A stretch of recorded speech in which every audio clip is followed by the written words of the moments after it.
Hoy nos encontramos reunidos en el marco de nuestro proyecto COIL, la ruta de la seda marítima en el siglo XXI, y en este contexto vamos a recibir, gracias a la participación del doctor Guillermo Puyana, la conferencia magistral China como factor de equilibrio en las relaciones económicas de América Latina. Este proyecto COIL lo hemos emprendido 3 universidades de los hermanos países de Colombia, México y Perú. En primer lugar, tenemos a la Universidad de Investigación y Desarrollo de Colombia. Es una universidad que fue fundada en 1982, cuya sede principal se encuentra en la ciudad de Bucaramanga, la ciudad de los parques, la ciudad bonita, en el departamento de Santander. Y es una universidad que es reconocida por su excelencia académica y le ha valido numerosos reconocimientos de acreditación de alta calidad, al igual que un premio a la excelencia académica otorgado por la Asociación Iberoamericana. Un saludo. La Universidad de Investigación y Desarrollo está representada por la doctora Marta Cecilia Guarnizo García, acá presente. Buenas noches, doctora Marta. También forma parte de este proyecto la Universidad Vasco de Quiroga. Esta universidad de México tiene su sede principal en la bella ciudad de Morelia, ciudad que ha sido reconocida por la UNESCO como Patrimonio Cultural de la Humanidad y cuenta con 14 campus en total. Es una universidad católica que sigue el ideario de don Vasco de Quiroga, y esto favorece mucho a la formación espiritual de su comunidad universitaria. Buenas noches, doctora Jacqueline Murillo, quien representa a la Universidad Vasco de Quiroga. Y la Universidad César Vallejo, que es la universidad que se encuentra ubicada en Perú. Su sede principal está en la ciudad norteña de Trujillo, la ciudad de la eterna primavera. En total contamos con 12 campus a lo largo de todo el territorio nacional. Es una universidad que forma emprendedores con rostro humano y muy comprometida con la internacionalización. Igualmente, estamos comprometidas con la calidad de la enseñanza y por ello tenemos muchos reconocimientos de acreditación en nuestros programas de estudio y un reconocimiento institucional bajo las normas de ISO 9001. Nuevamente quiero agradecer al doctor Guillermo Puyana por esta conferencia magistral en este tema tan importante y tan actual como es China, factor de equilibrio en las relaciones económicas de América Latina. Realmente estamos muy agradecidos y le cedo los micrófonos a la doctora Jackie, quien nos va a explicar en qué consiste nuestro proyecto COIL. Gracias a ustedes. Muchísimas gracias. Pues, estimados asistentes a esta actividad del día de hoy, esta conferencia básicamente es nuestra patadita de inicio de lo que esperamos sea un convenio muy activo que permite una colaboración académica internacional entre 3 grandes instituciones.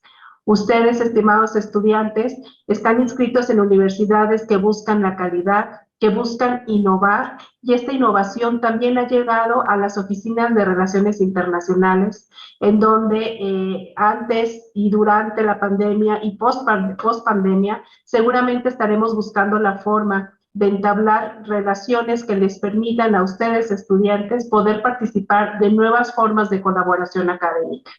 Lo que el día de hoy estamos nosotros muy contentos de colaborar es precisamente en una situación que implica que ustedes, estudiantes de Perú, van a conocer estudiantes de Colombia y de México al mismo tiempo, desarrollando actividades que, si bien tienen ese tinte académico, porque la temática elegida es muy importante, es muy profunda, esta interacción académica va a permitir que conozcan aspectos tan importantes y tan relevantes de 2 países latinoamericanos más, el de ustedes y también 2 países más, en este caso México, Perú y Colombia, representados también por estas universidades.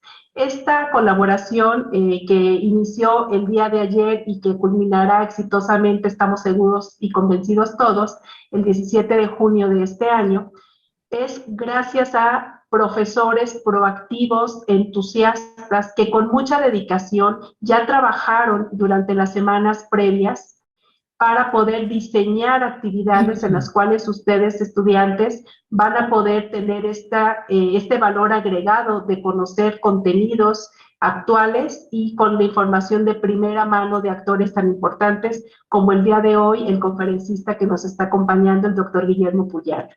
Básicamente, siéntanse ustedes muy contentos y orgullosos de pertenecer a las instituciones que pertenecen, porque nosotros estamos trabajando por y para ustedes. Así que, pues ahora cedo el paso a la tercera universidad involucrada en este bonito proyecto, la UDI de Colombia, que en voz de la Magister Marta Guarnizo nos va a hablar de la conferencia del día de hoy. Muy buenas noches, un gusto saludarlos a todos aquí presentes. Gracias a estas universidades amigas y hermanas con las que hemos pactado y hemos acordado desarrollar este proyecto, que va a ser muy enriquecedor para todos ustedes en materia de conocimientos. Esperamos que verdaderamente ustedes se sientan muy a gusto y en especial iniciando hoy con esta conferencia magistral que nos va a desarrollar el doctor Guillermo Puyana. Bienvenidos a todos. Y de verdad que estamos muy entusiastas y muy contentos que nos estén acompañando en estas temáticas que hoy, precisamente en el mundo, tienen que ver y conocer un poco más para profundizar en estos temas que tienen que ver con la economía y todo lo que significa la globalización. Entonces, bienvenidos todos y muchísimas gracias de estar aquí presentes. Y desde aquí, desde la ciudad de Bucaramanga, la ciudad de los parques, la ciudad bonita, les mandamos un abrazo a todos estos estudiantes y participantes, docentes que nos acompañan desde México, Perú y bueno, desde otros lugares quienes estén aquí todos presentes. Muchísimas gracias. Quiero presentarles a ustedes al doctor Guillermo Puyana. Él es abogado de la Universidad de los Andes aquí en Colombia. Es presidente de la Asociación de la Amistad Colombo-China y es analista sobre China de los principales medios de comunicación de Colombia. Entonces, doctor Guillermo, le cedemos la palabra a usted ahora para que podamos dar curso al inicio de todo este trabajo que hemos venido organizando las 3 universidades desde diciembre, diría yo que estamos con toda esta logística y organización que estamos llevando hoy. Muchísimas gracias a usted por acompañarnos y jóvenes, siéntanse en confianza para que al final de la conferencia sobre las 7 de la noche puedan ustedes empezar a iniciar a dar sus preguntas sobre el chat, que es en ese espacio que se abrirán para que ustedes puedan formular todas sus preguntas que tienen allí que hacernos sobre la conferencia del doctor Guillermo. Entonces, damos paso, doctor Guillermo, muy buenas noches y muchas gracias por estar aquí acompañándonos. Bueno, no, muchas gracias a todos ustedes y a todos los que están conectados en esta charla. Y pues un agradecimiento a la Universidad de Investigación y Desarrollo, a la Universidad Vasco de Quiroga y a la Universidad César Vallejo, pues que representan además 3 países con 3 experiencias muy distintas en relación con China. El joven de esta historia es Colombia realmente, cuyo nivel de inserción con China pues es relativamente nuevo y yo diría que tardío en comparación a lo que ha tenido México, que inclusive dentro de su historia registra un episodio alrededor de los chinos en la Revolución, con los mártires chinos del Torreón. Y pues Perú además es el único país de América Latina cuyo proceso migratorio con China no tiene que ver con la migración de California, sino que es un proceso autónomo, mucho más viejo, mucho más maduro, y la visión pacífica de Perú pues está mucho más consolidada que la que hemos tenido nosotros, y los 3 países tienen experiencias también distintas alrededor de la inserción con China, alrededor del tema de este evento que están organizando ustedes, que tiene que ver con la ruta de la seda marítima y la iniciativa de la Franja y la Ruta. Perú es parte de la Franja y la Ruta, México no es parte de la Franja y la Ruta, y Colombia está atrapada en eso que se conoce en términos lógicos en la falacia de Nirvana, en la visita del presidente Duque a China al inicio de su gobierno. Se discutió la inserción de Colombia a la Franja y la Ruta y el gobierno colombiano dijo: que no iba a adherir a la Franja y la Ruta por ahora porque pensaba proponer un plan mejor, y ese plan mejor nunca se formuló. Esa es la historia de Colombia en relación con esto. De resto, pues creo que todos podemos recoger experiencias similares alrededor de un tema que es muy importante para América Latina, sobre todo para América Latina, y en eso ese es el principal punto que yo quisiera destacar a lo largo de mi intervención. La pregunta que hay que discutir ahorita es si China es un factor de equilibrio para las relaciones económicas de América Latina. Y esta pregunta surge porque hay un debate en América Latina y una corriente de análisis muy larga que está plasmada de hecho en un documento en la revista de la CEPAL de diciembre del año pasado, en la que se publicó un artículo que se llama América Latina, Beneficio y China, América, Beneficio Mutuo, Dependencia. Hay muchos más materiales, es abundantísimo lo que se ha escrito. Yo recuerdo que la primera vez que yo leí textos muy profundos acerca de la evolución de las relaciones económicas de América Latina con China y lo que eso podía significar fue hace más de casi 20 años, cuando el Banco Mundial produjo un documento alrededor de eso. Y por esa misma época, en el Congreso de los Estados Unidos se creó una comisión que se llama US China Security and Economic Commission, que produce unos informes anuales, y desde el 2000 ya venían manifestando los norteamericanos una inquietud acerca de lo que podía significar para su posición y sus relaciones con América Latina el avance que ellos ya veían de China. Hace 20 años también predecían los norteamericanos que China iba a representar un desafío en términos de dominación en el campo tecnológico. Pero es un tema recurrente y en los últimos años además se ha venido planteando que China representa unos desafíos y unos riesgos para América Latina. Realmente el informe del Banco Mundial de hace 20 años no consideraba que las tendencias indicaban que China no iba a representar un gran desafío en términos de complementariedad para los países de América Latina, salvo para las maquilas centroamericanas de textiles y algunas áreas para México, pero el resto consideraba que las tendencias indicaban un alto grado de complementariedad dadas las características de la economía china. ¿Cuál es la propuesta? Y yo quiero empezar por acá. La propuesta es esta. El programa, lo dice el artículo de la CEPAL. El panorama general de América Latina es preocupante, pues si bien la asociación entre China y la región aumentó el bienestar general de esas economías en la década del 2000 gracias al auge de los productos básicos, de los precios de los productos básicos, se observan algunos indicios de desindustrialización de los países latinoamericanos que se refleja en la reducción de la participación de la producción industrial y el aumento de la producción del sector de servicios y el sector exportador de bienes primarios. En contrapartida, la producción industrial de China y la intensidad tecnológica de sus productos aumenta cada vez más. El país dejó de ser una economía exportadora de productos manufactureros baratos para pasar a competir en los sectores de mayor tecnología e incluso podría dificultar el avance de la producción latinoamericana en estos sectores. Esto lo que representa realmente es la angustia latinoamericana alrededor de su proyecto de industrialización. Y aquí es importante tener en cuenta una cosa: los latinoamericanos debemos pensar en función, nuestras relaciones con todos los países del mundo por fuera de América Latina y las interregionales, en términos de qué les sirve a la construcción de un proyecto económico que permita conducir a los países de América Latina por una senda de desarrollo. Pero la angustia que se plantea en esta conclusión de este artículo me parece que omite una consideración básica, y es que en ningún país por fuera de América Latina es responsable de los proyectos de desarrollo económico de los países latinoamericanos.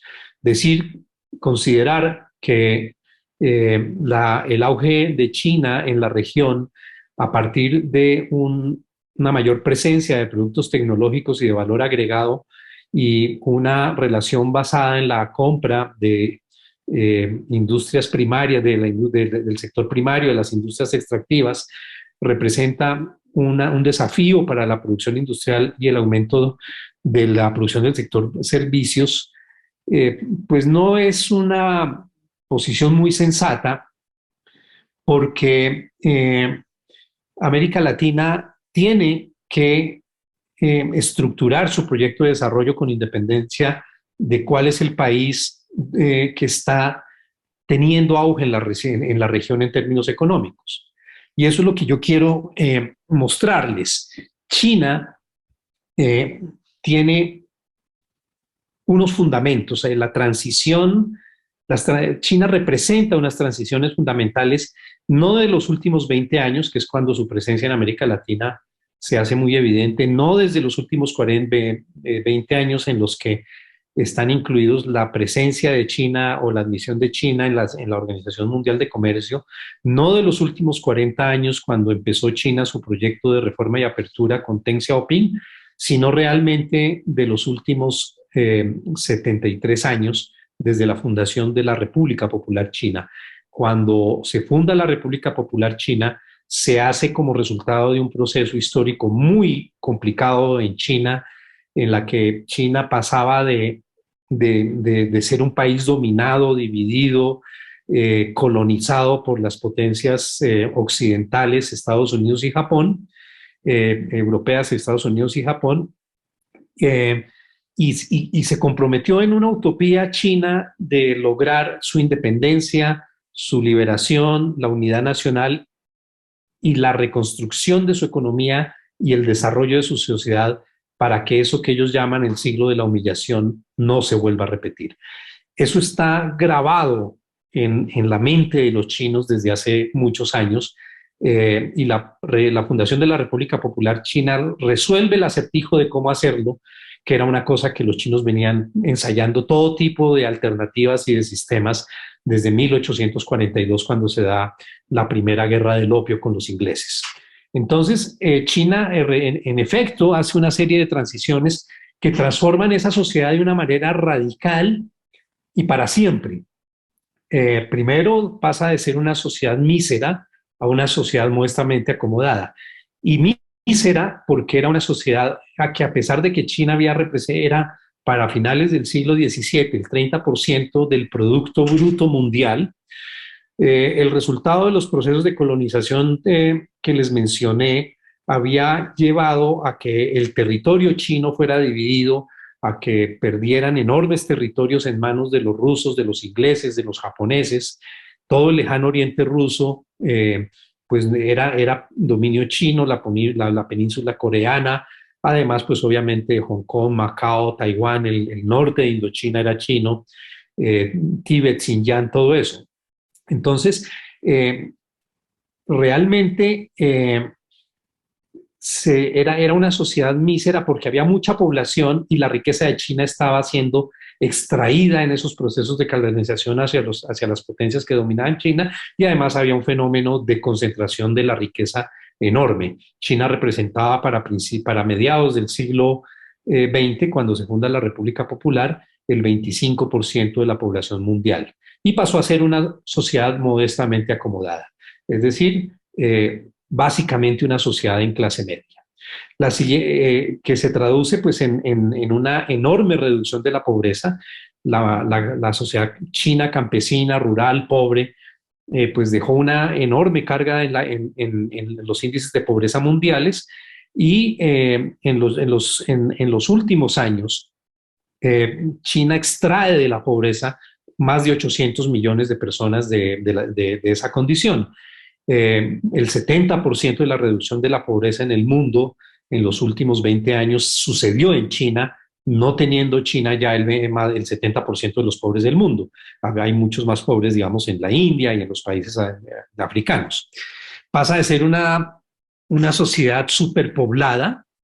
Las familias chinas, por muchas razones culturales que en algún momento ojalá podamos hablar de eso, tenían que tener muchos hijos, y en lo posible hijos varones. Era una sociedad patriarcal, patrilineal, en la que el bienestar de los padres y los abuelos dependía de los hijos, de su descendencia a través de los varones, a pasar a una sociedad que es la imagen de la derecha. El resultado del control natal llevó a que en las familias hubiera muchos hijos, a que en las familias hubiera un hijo o una hija, 2 papás y con suerte pues 4 abuelos, lo que hace que la sociedad china de hoy esté formada fundamentalmente por hijos únicos o hijas únicas que concentran en la atención y las capacidades de consumo de 2 generaciones, 4 abuelos y 2 papás.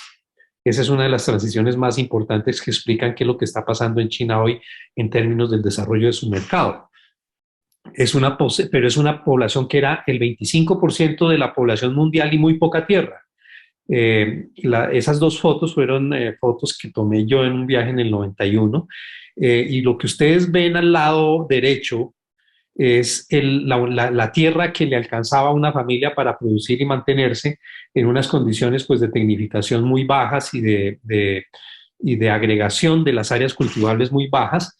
Entonces, y no obstante eso, China es un país autosuficiente y pasó de esa condición de muy poca tierra, condiciones de producción realmente precarias y difíciles por parte de las familias campesinas, a ser una sociedad que hoy está basada en un enorme índice de fertilidad basadas en la tecnología, pero además en el desarrollo de los mecanismos de cooperación agrícola.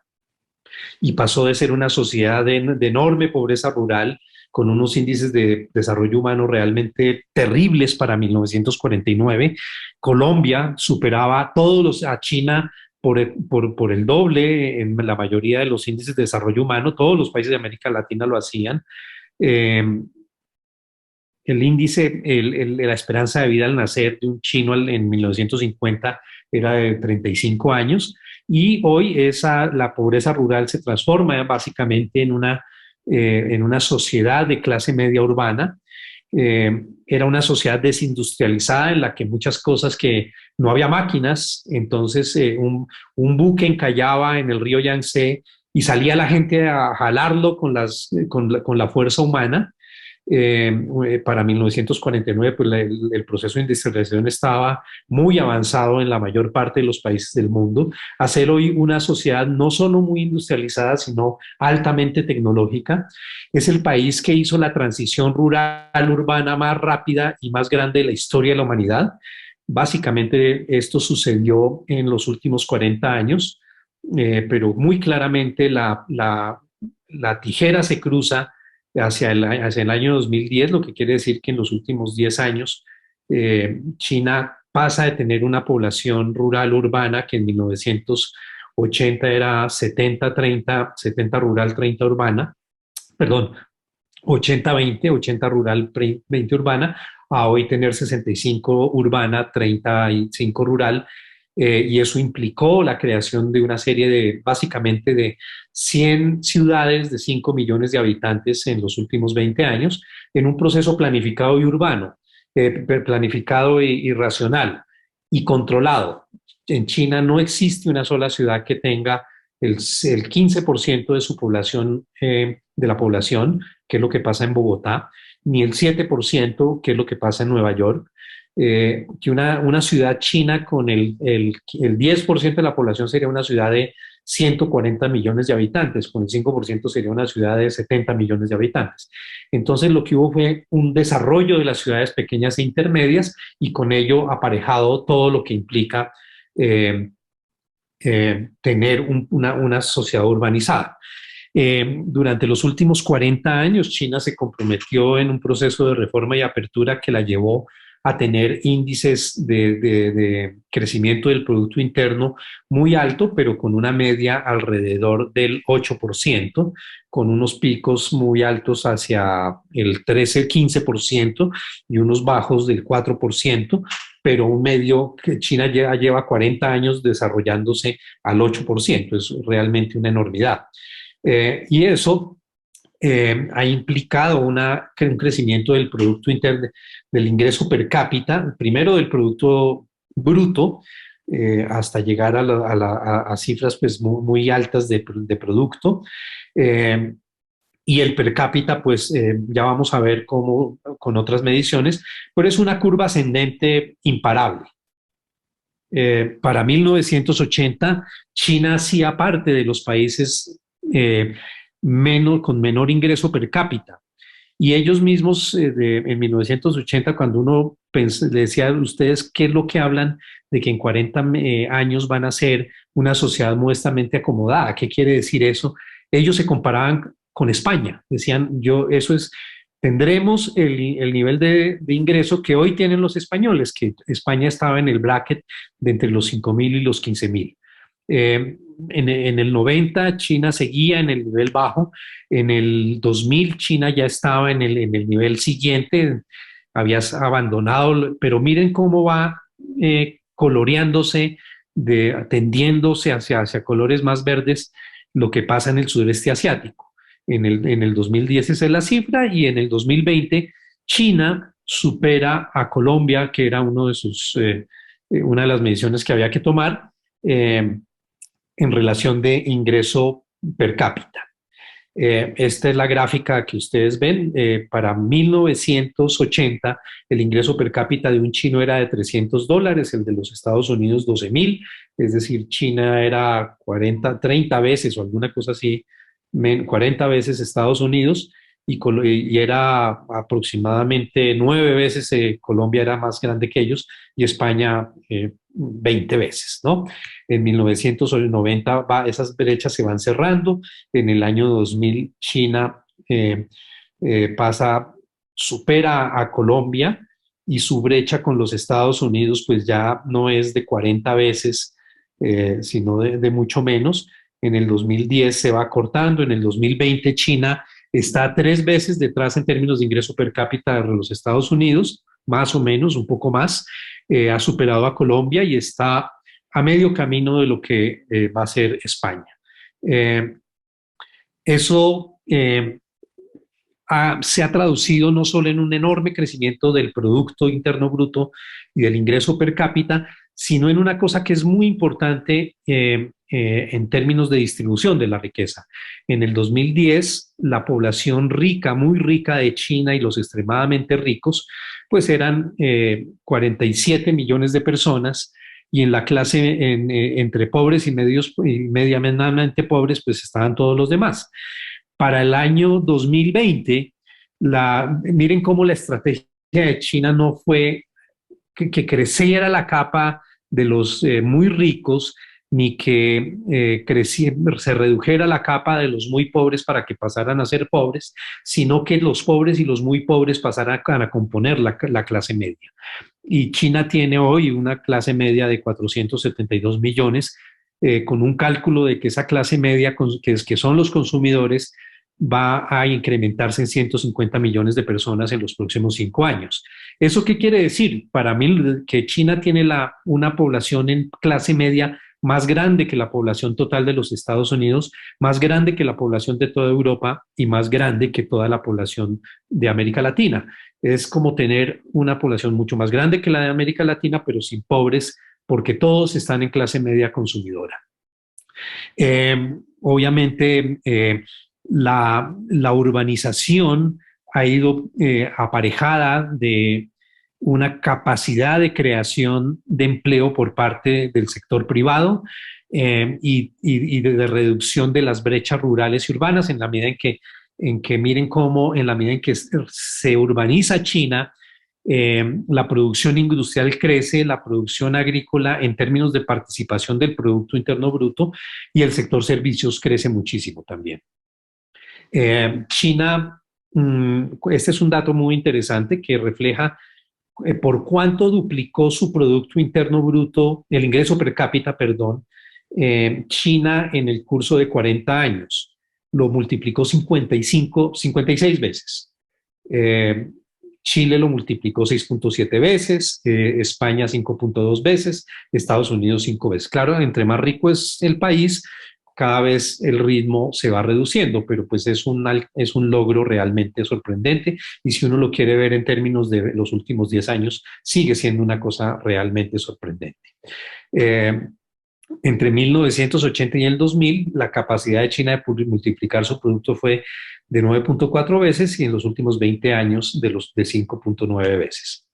En la misma medida, China ha ido incrementando su participación en el producto mundial, a la vez que cae el de los Estados Unidos, y a la vez que cae el de Japón, y a la vez que cae el de Inglaterra.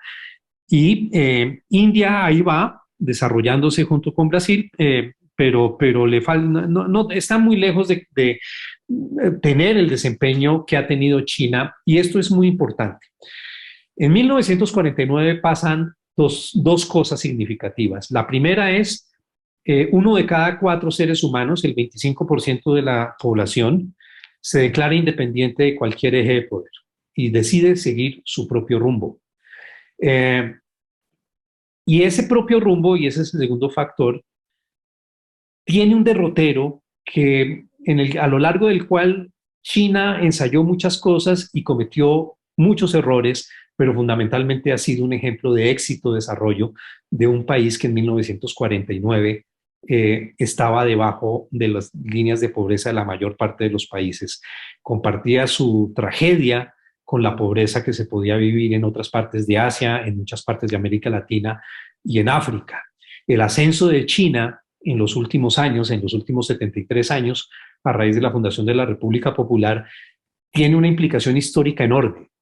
Es la primera vez en la historia de la humanidad que un país subdesarrollado alcanza en producto y en presencia económica y poderío nacional integral al país que es el que actúa como hegemón mundial.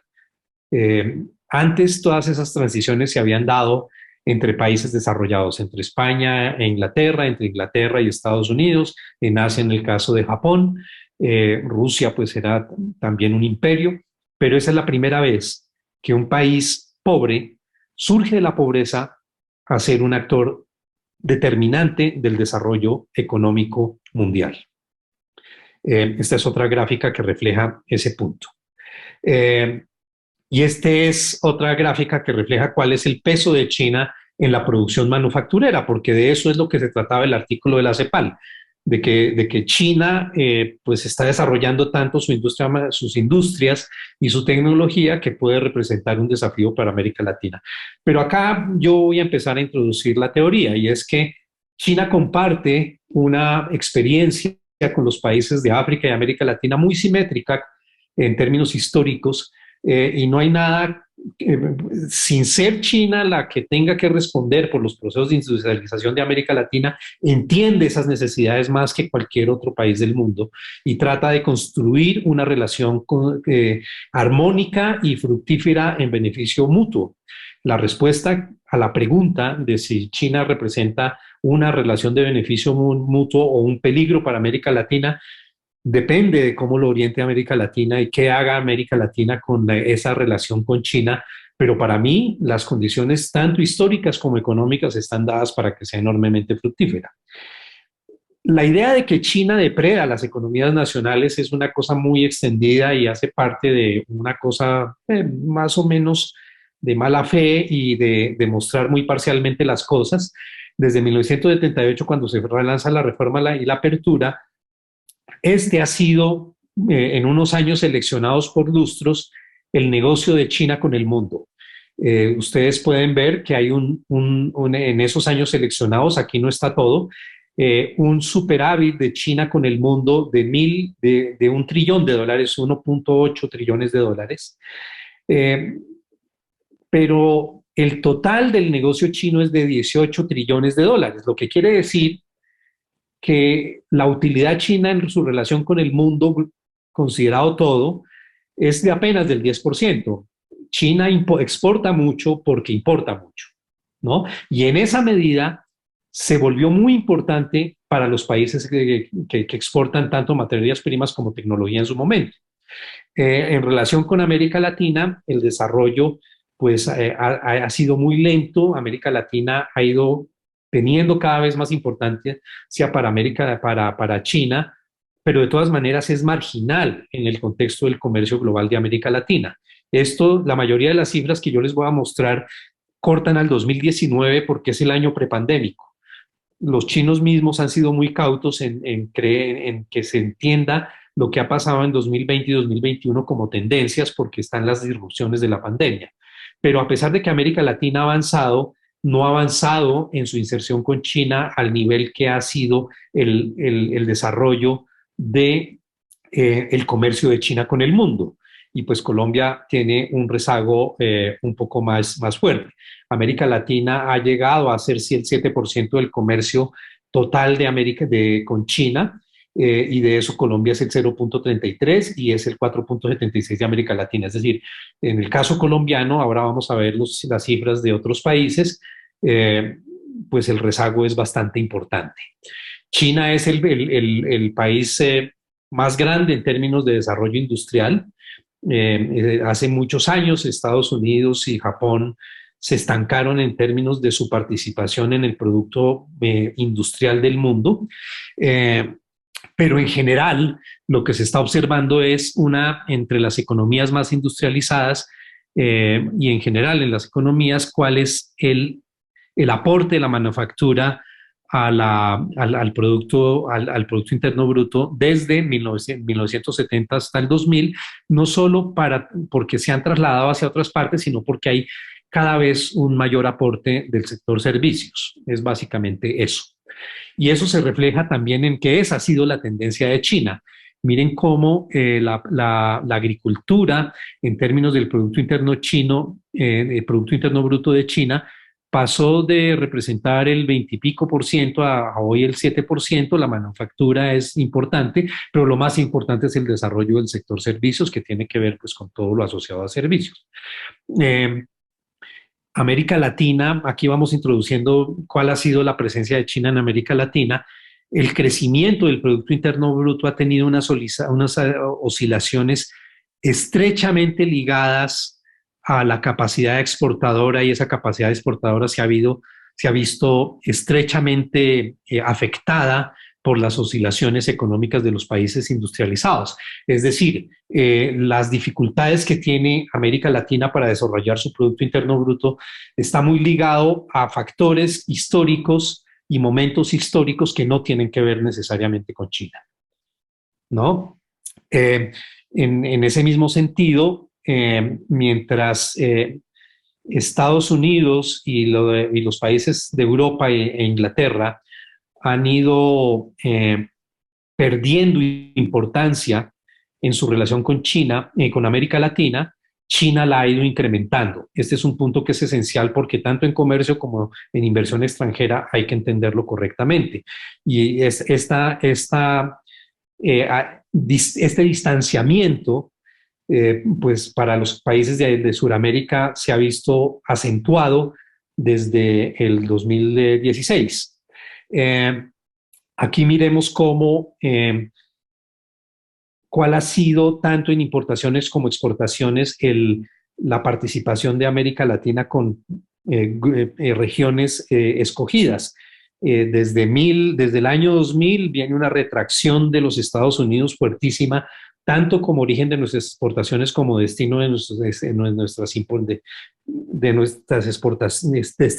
exportaciones, como origen de las exportaciones, mientras China ha ido ascendiendo, y la Unión Europea pues se ha quedado quieta. Pero lo que se observa en un periodo de más de 20 años es una retracción desde los Estados Unidos.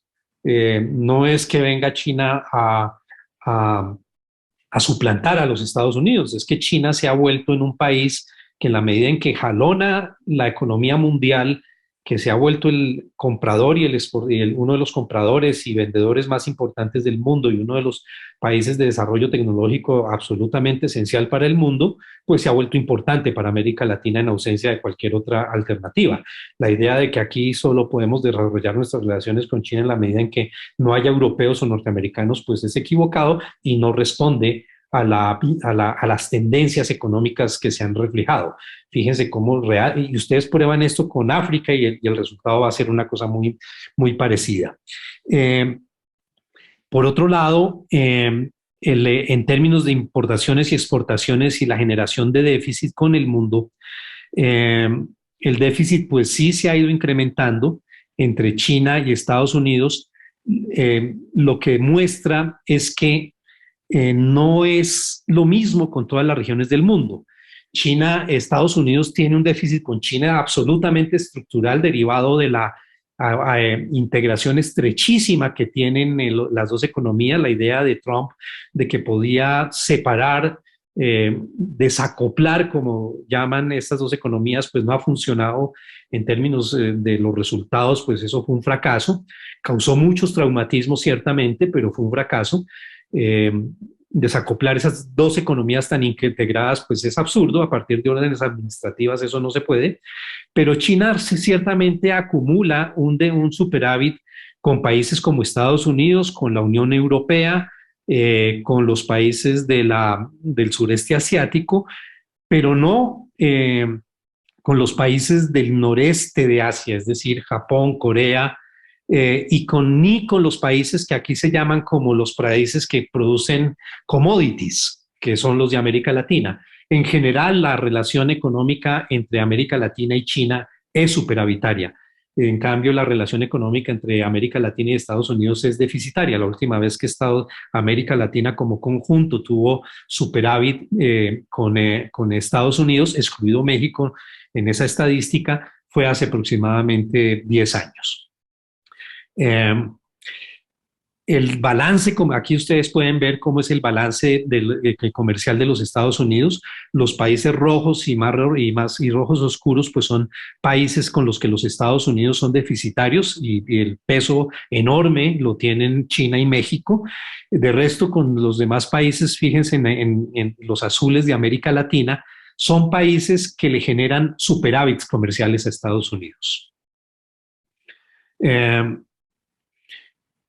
Esta es una gráfica que muestra cuál es la participación de China y América Latina en relación con el comercio global hasta el 2019. China es ascendente y América Latina viene con una línea básicamente estable desde hace 20 años. La participación del comercio de América Latina con el mundo no ha tenido una curva ascendente en los últimos 20 años por los factores que les decía, que básicamente es la retracción. Y este es un cuadro que les muestra cómo es el resultado de la relación económica entre China y América Latina, países seleccionados. Esto es desde el punto de vista de los países, quiero decir. Es decir, cuánto importa de China a Brasil y cuánto exporta a China a Brasil. Brasil es superavitario con China hasta, este es un cálculo al 2035. Y esto es el comportamiento por regiones en el 2005, en el 2020 y la proyección a 2035. Si ustedes se fijan, el balance comercial de América Latina con China es creciente, ¿no? Porque en el caso de Suramérica, Suramérica importa de China, importó en el 2020 $17,000 millones, debe ser eso. Y no, esto debe ser en porcentajes. Veamos la gráfica anterior. En el caso de Brasil, Brasil tuvo un superávit comercial con China calculado a 2035, que podría estar en el orden de los $6,000 millones. Vamos a ver ahora este es mejor. Brasil, el año 2019, los 10 principales destinos de exportación de Brasil versus sus destinos de importación. En el 2000, las exportaciones de Brasil a China fueron 63,000 millones y las importaciones de China fueron 35,000. Ustedes ayúdenme, fueron 28,000 millones de dólares de superávit para Brasil. El año pasado el superávit de Brasil con China cerró en 80,000 millones de dólares. Versus Estados Unidos, que fue deficitario para Brasil en 1,000 millones de dólares. Y así. Si miramos Argentina, Argentina tiene un déficit con China de 3,000 millones de dólares para ese año. El año pasado cerró menos y es deficitario en 2.000 millones de dólares con los Estados Unidos. En el caso de Chile, Chile es otro caso destacado de éxito. Fueron un superávit comercial de 6.000 millones de dólares con China. En el caso de Estados Unidos, fue un déficit con Chile, para Chile, de 4.000 millones de dólares. En el caso de Perú, las exportaciones a China, el negocio con China representó para el 2019 3.000 millones de dólares de utilidad versus 3.000 millones de dólares de déficit con los Estados Unidos. En el caso de Colombia, nuestros resultados no son tan buenos. Tenemos déficit con los Estados Unidos mínimo de 1.000 millones de dólares. Tenemos un déficit estructural gravísimo con China de 6.000 millones de dólares. Y en el caso de China, aquí miremos entonces cuáles son los principales, esto está escogido por los principales orígenes de las importaciones de China. Si uno coge los primeros 10 países de los que China importa, se va a dar cuenta de esta situación. Salvo con Estados Unidos y con Vietnam, todos los demás países, Corea del Sur, Japón, Australia, Alemania, Brasil, Malasia, Rusia y Arabia Saudita, son países que tienen superávits, porque este balance es mirado desde el lado chino. Es decir, 62.000 millones de dólares de superávit para Corea, 28.000 para Japón, 71.000 millones para Australia. En términos de la inversión extranjera, esta es la evolución de la inversión extranjera directa a China, es decir, una curva ascendente e imparable que se refleja en esto.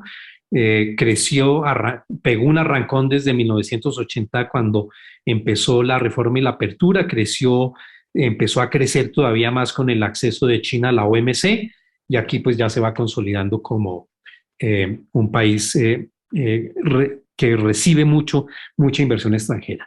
En términos de los flujos hacia afuera, esto es importante porque ustedes observen cómo en el caso de Estados Unidos, esto desde 1970 hasta el 2020, Estados Unidos llegó a ser un país exportador de capital en su momento más alto, de 448.000 millones de dólares en el 2011 y empezó a caer hasta llegar a 172.000 antes de la pandemia y 141.000 antes de la pandemia. América Latina pues no lo consideremos como destinatario. Miremos más bien a Europa y sobre todo Europa occidental. Llegó a tener su mayor salida de capital de 556.000 millones de dólares y bajó en el 2019 a 266.000. En cambio, Asia, el Asia del Este, que es donde queda China, se ha ido comportando cada vez más como un exportador de capital. Fíjense en cómo, en términos de la inversión, de los flujos de inversión hacia afuera, los países que más, primero Estados Unidos, que es el de nuestro continente, y segundo Europa, que es el de donde tenemos nuestros referentes continentales europeos de la colonia, pues no han ido retrayéndose en términos de sacar capital hacia el exterior.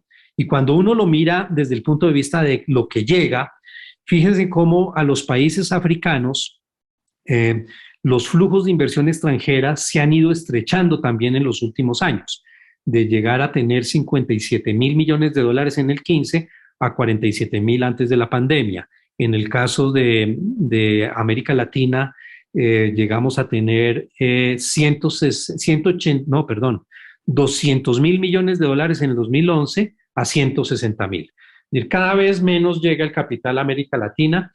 Si ustedes lo comparan acá, cómo ha sido el comportamiento de ir y venir de varios países seleccionados, pues ese es el resultado. Se confirma que hay una retracción de la inversión extranjera directa hacia América Latina. Y en general, digamos, lo que se observa con los países desarrollados, el comportamiento se confirma. Bueno, estos son por sectores. Me va a tocar acelerar un poco porque hay muchas diapositivas y quisiera tener más para otro par de cosas. Pero en la medida en que este mide los flujos de inversión extranjera que va recibiendo América Latina en un periodo, ¿no? Fíjense cómo hay un efecto grave a partir del 2018 que empieza a caer, cómo se va distribuyendo eso por sectores igualmente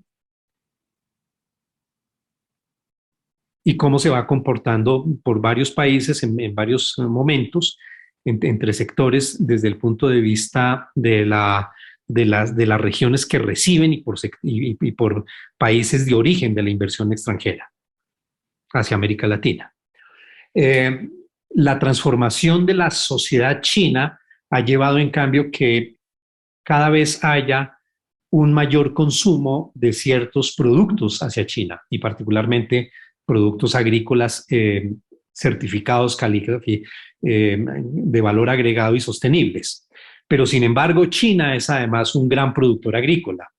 La idea de que puede representar un riesgo para nuestras producciones agrícolas, pues primero no, si eso se mira desde el punto de vista de la capacidad de compra de ciertos productos que tienen los chinos y que están comprando al mundo, que es lo que les muestro acá. Pero pues China es un país que ha garantizado la seguridad alimentaria de su población y se ha vuelto en un país muy importante en la producción de alimentos. Producción de alimentos que además los países tanto del sureste de África como los países de América Latina han tenido una experiencia terrible y es que se han vuelto cada vez más dependientes de sus propias importaciones, mientras los países industrializados han ido incrementando sus capacidades de producción agrícola. Esto es solo para trigo. Ustedes ven cómo la dependencia de América Latina es un fenómeno de las importaciones agrícolas de trigo en este caso, es un fenómeno que viene acentuándose desde 1974. En cambio, los países del sureste asiático y del norte de África han ido fortaleciendo sus capacidades de autoprovisión de alimentos. Todo esto para decir una cosa. Ustedes se acuerdan que Deng Xiaoping se hizo famoso por una frase que de hecho no la pronunció él por primera vez, que es: no importa si el gato es negro o blanco si caza ratones. Eso causó muchos análisis y decían que es que China había renunciado al socialismo y que no sé qué. No tenía que ver con eso. De hecho, con lo que realmente tenía que ver era con que si el modelo de desarrollo de los países no los conduce a un desarrollo de sus fuerzas productivas, a una mayor fase de industrialización, a un mejoramiento integral de las condiciones de sus habitantes, sencillamente no sirve. No es indiferente el color del gato en términos del desarrollo social. Es indiferente en términos de que no importa cuál es el modelo político, ideológico o el modelo económico que uno escoja, si al final de la historia usted no es más autónomo, pues no le sirve. En un proceso como el que ustedes han visto, en el que se da una retracción de la inversión extranjera de los países industrializados hacia América Latina y hacia todos los países subdesarrollados, hacia África también pasa lo mismo. En un escenario en el que el comercio, los términos de comercio se están deteriorando porque hay una retracción y nuestra relación con los países industrializados tiende a ser deficitaria o neutra, versus un país que está creciendo su clase media, que está consumiendo cada vez más, pues la respuesta a si China es un peligro o es una oportunidad, o que si estamos incrementando nuestra dependencia o no, no debe ser respondido en términos ideológicos ni políticos, sino con base en las realidades de América Latina. ¿Qué hagan los países con los superávits que origina China? Es problema de cada país. Brasil, con 80.000 millones de dólares de superávit el próximo año, bien podría dedicarse a consumirlos en burocracia, a desarrollar sus industrias o a pagar deuda externa, por ejemplo. Los países de América Latina no están encontrando flujos importantes de inversión extranjera directa de los países industrializados de Europa, Japón y Estados Unidos desde hace muchos años. Muchos de los flujos de inversión extranjera o mucha del capital que se orienta hacia América Latina por parte de estas fuentes básicamente es deuda. Cuando China lanza la Franja y la Ruta, la iniciativa de la Franja y la Ruta, que es el tema de este evento, China se propone financiar infraestructura de carácter productivo para hacer una gran integración logística basada en infraestructura productiva.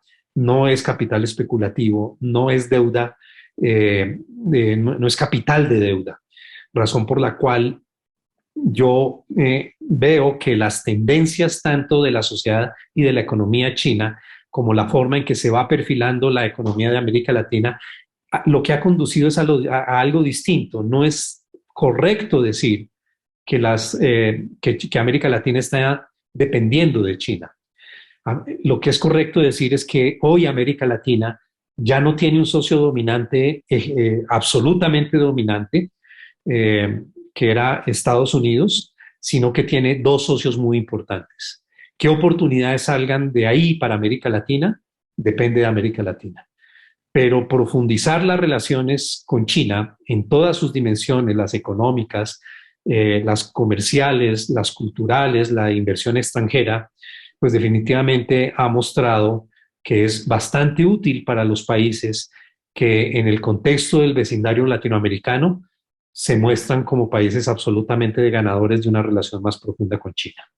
Esa es la visión que quería transmitirles, con la mayor cantidad de estadísticas posibles para que ustedes las puedan verificar. Hay un principio de análisis y de discusión que los chinos insisten mucho en escoger, que es que hay que buscar la verdad en los hechos. Ahí están los hechos.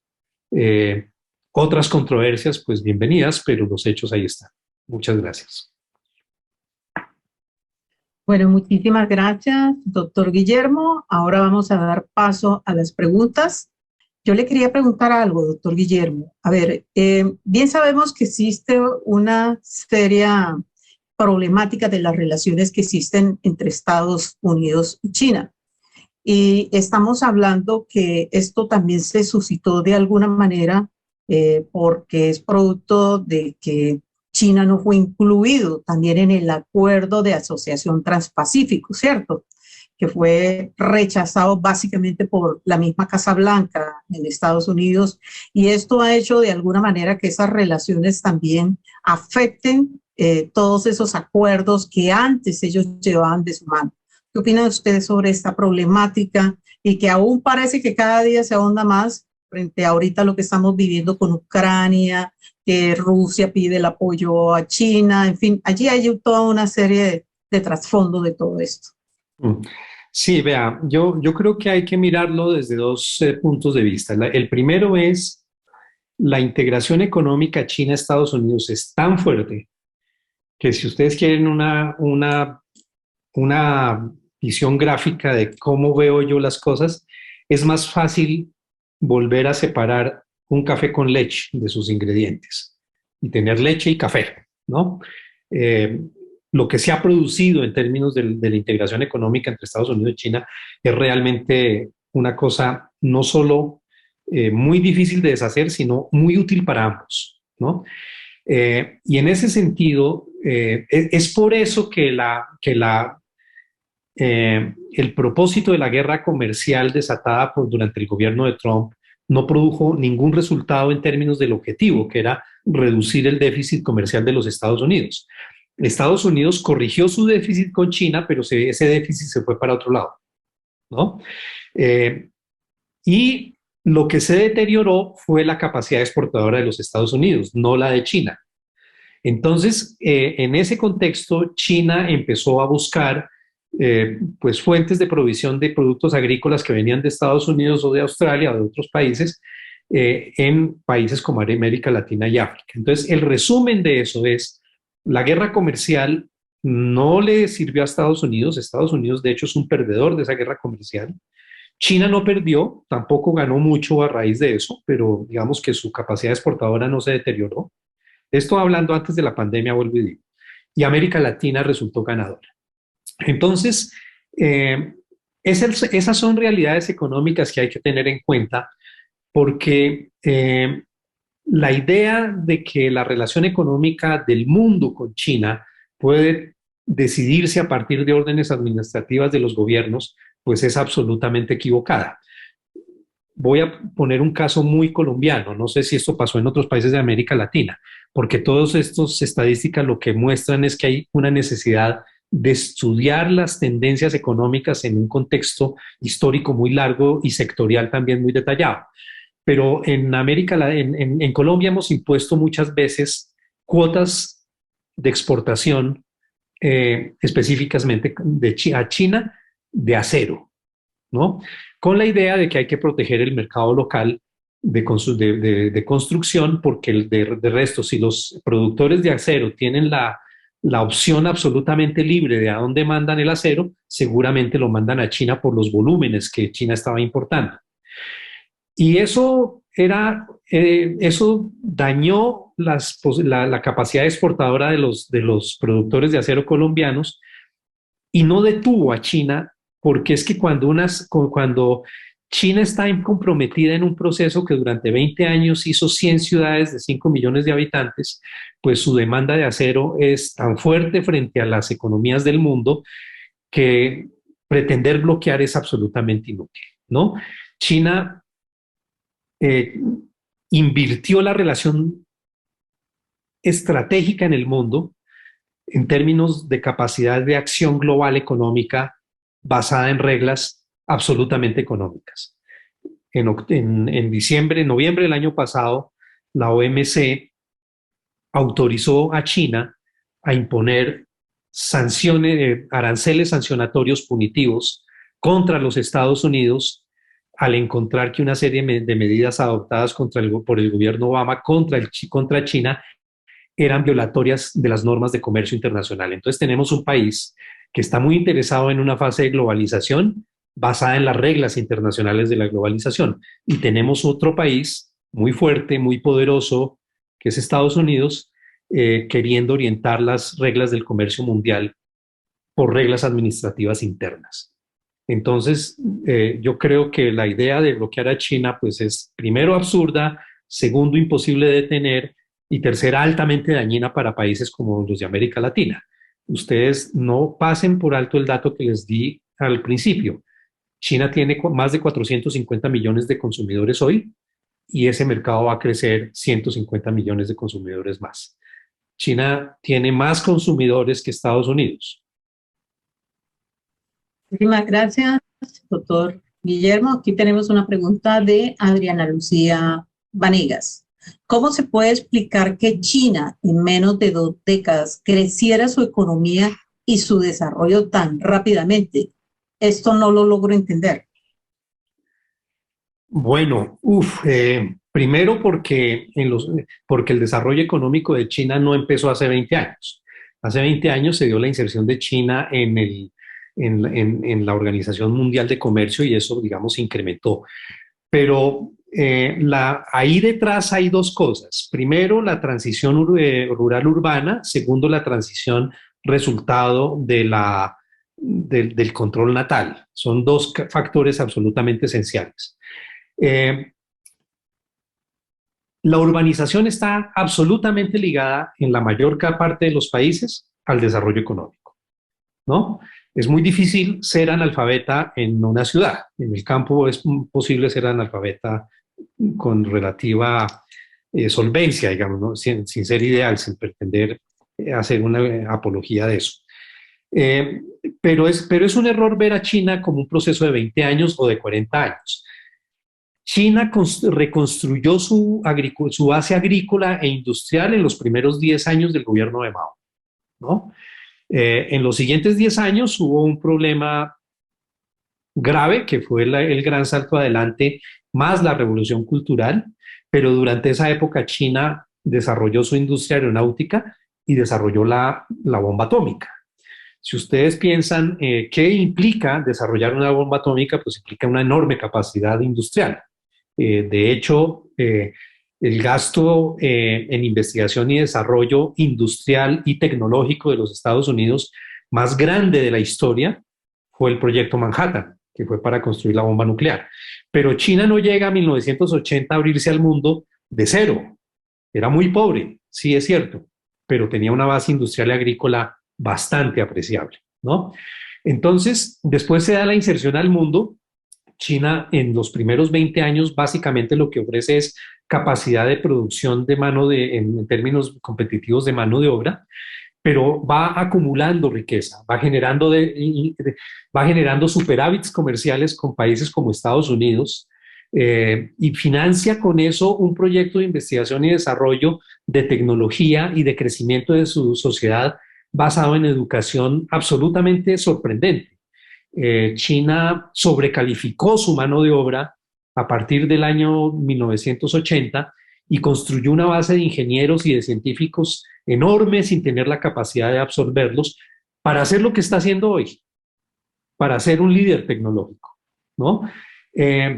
Pero es todo, fue una política, una estrategia que durante los primeros 20 años acumuló superávits comerciales con los que financió su desarrollo tecnológico industrial y fue dejando de hacer muñecas Barbies y ropa para volverse en lo que es hoy y tener hoy una sociedad tecnificada, muy sofisticada. La juventud china pues es una juventud muy sofisticada. Todo el desarrollo tecnológico chino se hace a partir de la cotidianidad del mundo, de dispositivos de teléfonos, no de computadores de escritorio.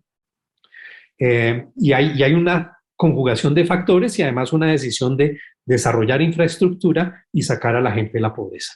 Entonces, al sacar a la gente de la pobreza, usted va creando un mercado.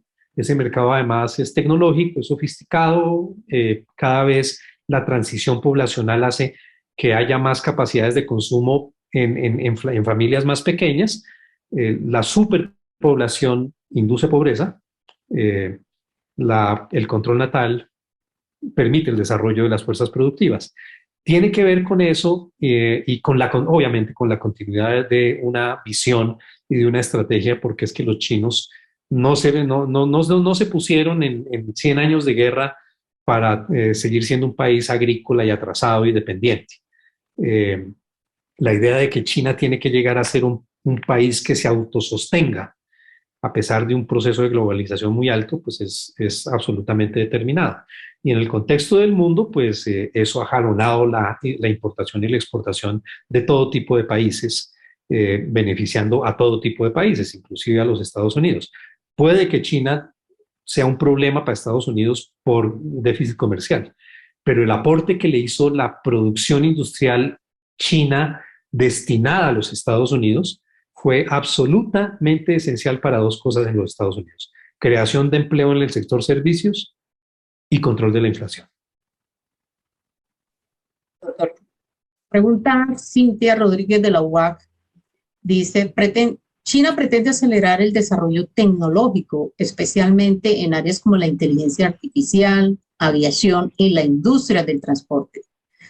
¿Qué tanto todo esto puede detener su visión por tener una relación muy cercana a Rusia? No, ninguna. Yo creo que se ha vuelto,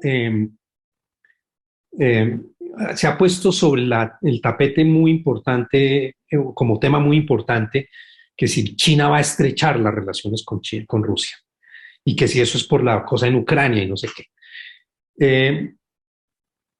Hay una economista mexicana precisamente que decía que a ella le llamaba poderosamente ese término de países emergentes, que los países no emergen de ningún lado, los países están ahí con sus realidades históricas y económicas y sus patrones culturales, y de entre eso, pues Rusia y China han estado ahí desde que son Rusia y China. Es decir, en el caso de Rusia, por lo menos 2000 años, y en el caso de China, por lo menos 4000. Comparten una frontera muy grande, comparten en algunos casos valores culturales entre las minorías, Hay una minoría rusa en China étnica, pero China, pero pues eslava. Y a lo largo de la historia esa relación ha sido buena y ha sido mala y ha sido muy buena y ha sido pésima. Acuérdense que yo les dije que China había perdido todo el lejano oriente que hoy es de Rusia a manos de la Rusia zarista. Y cuando llegaron los soviéticos no devolvieron esos territorios. Para los chinos, las relaciones con los países no se determinan por afinidades ideológicas, sino por intereses comunes. Y por eso la fricción entre los soviéticos y los chinos llevó a un punto de confrontación armada entre ellos dos en 1964 y a una ruptura en el mundo socialista que terminaron unos siendo pro-chinos y otros siendo pro-soviéticos. Entonces la cosa no va porque si China tiene intereses de carácter político e ideológico con Rusia para hacer una transformación geopolítica contra los Estados Unidos. No pasa por ahí. De hecho, la política de China frente al conflicto en Ucrania es que se rompieron unos acuerdos precarios, pero que le dieron paz a la región durante 7 años, que son los de Kiev II. Y China dice, eso hay que discutirlo en los escenarios internacionales donde los países tienen posiciones iguales, por lo menos, ¿no? Entonces, para ir hacia el tema del desarrollo tecnológico, si Estados Unidos no pretende bloquear a China por la posición de China con Ucrania, pretende bloquear a China porque China es poderosa, tampoco pretende bloquear a China porque China esté gobernado por un partido comunista, sino porque es un país que está no va a cometer la impropiedad de decir emergente cuando dije que eso era llamativo. Cuando China está tomando una posición de vanguardia en la tecnología, ¿no? Los chinos lo dicen desde hace mucho tiempo. Los chinos, yo me acuerdo en 1990 haber oído una charla de un analista chino diciendo Estados Unidos no le teme a una China socialista, sino a una China poderosa, ¿no? Y pues China sabe que la creación de valor del futuro, de hoy, del futuro, pues está más basada en la tecnología y en la creación de conocimiento que en las industrias extractivas y muchas otras cosas. Antes de la guerra en Ucrania, la representante de comercio de los Estados Unidos estuvo en Europa y dio un discurso que para mí revela muy bien lo que Estados Unidos plantea en relación con China y tecnología. Decía, tenemos que trabajar estrechamente con nuestros aliados de Europa, ¿no? Para ver cómo ralentizamos el desarrollo tecnológico de China. No es para competirle mejor, no es para superar a China en tecnología. Entonces, eso evidentemente está generando una ruptura de la tecnología del mundo, pero no está deteniendo a China. China no puede acceder a Google Maps, entonces China desarrolla su sistema de posicionamiento geográfico. Y entonces en Estados Unidos uno no puede usar Baidu. Pero los que más están invirtiendo en tecnología, pues son los chinos. Doctor Guillermo, una pregunta. ¿Qué puede aprender Latinoamérica de China? Pues ha demostrado que a pesar de una pobreza inicial y las diferentes adversidades, hoy por hoy ha logrado un desarrollo no solo económico, sino tecnológico, social, para bienestar de su población. Esta pregunta la formula Sheila Caterine Aquino Vegas. La respuesta está en la última parte de la pregunta. El interés en la gente. Cuando Mao funda la República Popular China en el 49, su discurso dice, China se ha puesto de pie. Y de aquí en adelante somos los dueños de nuestro destino, ¿no? Y eso está inscrito en la Constitución china, que la gente de China es dueña de su país y de su destino, ¿no? Y China se plantea un derrotero de su desarrollo social y dice, no podemos volver a permitir que el siglo de la humillación se repita y para eso tenemos que desarrollarnos, tenemos que crecer económicamente. Para eso tenemos que ser fuertes, para eso tenemos que tener un ejército que garantice nuestra independencia nacional y para eso tenemos que tener una relación global con el mundo. Es todo, ¿no? Pero básicamente lo que uno observa en China y digamos, independientemente de las consideraciones ideológicas, uno no puede negar que China es un caso de éxito de desarrollo social, ¿no? Yo conocí a China en 1990 y veo hoy, y las diferencias son tan enormes que es difícil, que uno tiene que ser realmente ciego a los hechos para decir que no hay un desarrollo social en China enorme, enorme, en beneficio de su población. Cuando un país supera y se empata con el mundo en términos de desarrollo humano en todos los índices, salud, educación, alfabetismo, calidad de vida de las mujeres,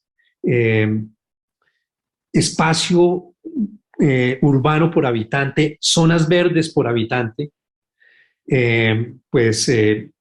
algo enorme pasó en términos de la gente, ¿no? El año pasado, el gobierno, en el contexto de uno de los aniversarios que hubo el año pasado, sacó un documento que se llama La gente es primero. Y ese yo creo que es lo que hay detrás de todas las estrategias de desarrollo económico de China en los últimos 73 años. Enfocarse en la gente, en las necesidades reales de la gente, no en las necesidades que Estados Unidos cree, o Europa cree, o Japón cree, o Australia cree que hay que satisfacer a los chinos, sino lo que los chinos. Y en ese orden de ideas, haber privilegiado el desarrollo económico y la paz regional y nacional, por sobre todo para concentrarse en sacar a la gente de la pobreza, pues fue absolutamente estratégico en lo que hoy hay. 450 millones de personas en la clase media consumidora, ¿no? Entonces yo creo que es eso, es haber pensado en la gente, y cuando uno piensa en la gente, entonces no piensa en los modelos económicos. Si quieren, hagamos el siguiente ejemplo. Colombia, como muchos países de América Latina, ha pasado por todos los modelos de desarrollo económico posible, todas las escuelas, desde el neoliberalismo duro hasta el cepalismo y la sustitución de importaciones y no sé qué. Y pensemos en lo que eran, pues usted y yo que vivimos aquí en Colombia me dirá si esto no es cierto. Teníamos en los 60s, entonces los televisores eran de bulbos, había que esperar que se calentaran los bulbos para que recogieran la imagen. Y Colombia tenía un modelo de desarrollo allá cepalino, digamos, ¿no? Y Colombia no podía producir los bulbos, los traíamos, los importábamos, los ensamblábamos y vendíamos el televisor. Después, en los 80, ya los televisores no eran de bulbos, sino de transistores, que eran los cubitos. Y era la misma historia, ya teníamos un modelo económico basado en sustitución de importaciones, no sé qué más, y el televisor seguía haciendo lo mismo, ¿no? Y ahora son de chips y hacemos lo mismo, ¿no? Nuestra capacidad industrial no se ha incrementado porque cambiemos los modelos teóricos económicos, ni sigamos las escuelas. Ahí es donde está, en la práctica, la respuesta de los chinos de que no importa si el gato es negro, si caza ratones. El gato que hemos tenido en la Casa de América Latina, si ese documento de la CEPAL dice lo correcto, de que la industrialización de América Latina no se ha producido y seguimos siendo un país dependiente de las exportaciones de industrias extractivas y materias primas, pues es el resultado de que hemos pasado por todas las escuelas posibles y el gato no ha cogido el ratón. Bueno, muchísimas gracias, doctor Guillermo. Muchas gracias a todos los asistentes por estar aquí presentes. Ha sido un tema muy interesante. Hemos aprendido mucho en la noche de hoy. La verdad es que ha sido excelente su exposición, las explicaciones a todas estas respuestas que han surgido. Pero bien, la verdad es que esto es un tema muy amplio, todavía muchísimo para aprender y contar de todo lo que en materia de las implicaciones que lleva esta ruta de la seda marítima y todo este propósito que persigue China, no solamente a nivel de lo que es el oeste y el este de Europa también, sino también con Latinoamérica. De seguro que vamos a aprender mucho más todavía. Les agradezco les vuelvo a reiterar mi agradecimiento y pues este es un tema que tiene muchas aristas, todas relevantes para América Latina y es importante cada vez más análisis en contextos históricos más prolongados y sectoriales más detallados, porque ahí es donde están los hechos. Muchas gracias. Bueno, muchas gracias. Feliz noche y feliz Semana Santa.